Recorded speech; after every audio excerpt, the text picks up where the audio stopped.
महाराजा कृष्णदेवराय एक बहुत कीमती रत्न जड़ित अंगूठी पहना करते थे। जब भी वह दरबार में उपस्थित होते तो अक्सर उनकी नजर अपनी सुंदर अंगूठी पर जाकर टिक जाती थी। राजमहल में आने वाले मेहमानों और मंत्री गणों से भी वह बार बार अपनी उस अंगूठी का जिक्र किया करते थे। एक बार राजा कृष्णदेवराय उदास होकर अपने सिंहासन पर बैठे थे। तभी तेनालीराम वहां पहुंचे। उन्होंने राजा की उदासी का कारण पूछा। तब राजा ने बताया कि उनकी पसंदीदा अंगूठी खो गई है और उन्हें पक्का शक है कि उसे उनके 12 अंग रक्षकों में से किसी एक ने चुराया है।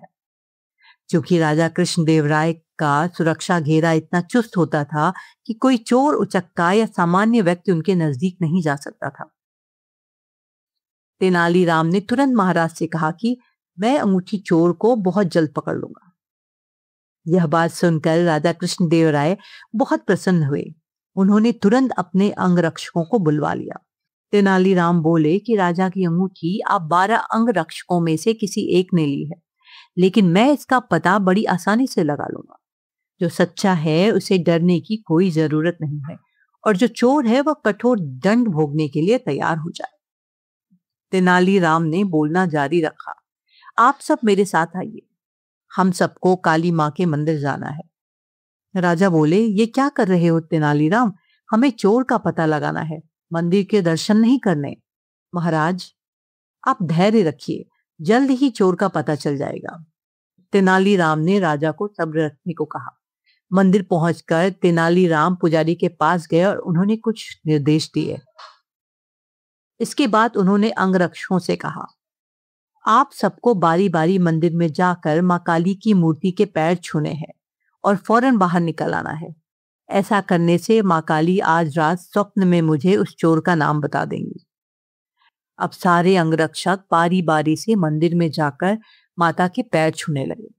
जैसे ही कोई अंगरक्षक पैर छूकर बाहर निकलता, तेनालीराम उसका हाथ सूंघते और एक कतार में खड़ा कर देते। कुछ ही देर में सभी अंगरक्षक एक कतार में खड़े हो गए। महाराज बोले, चोर का पता तो कल सुबह लगेगा, तब तक इनका क्या किया जाए?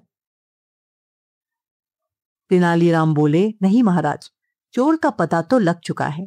7वें स्थान पर खड़ा अंगरक्षक ही चोर है। ऐसा सुनते ही वह अंगरक्षक भागने लगा, पर वहां मौजूद सिपाहियों ने उसे धर दबोचा और कारागार में डाल दिया। राजा और बाकी सभी लोग आश्चर्यचकित थे कि तेनालीराम ने बिना स्वप्न देखे कैसे पता कर लिया कि चोर वही है।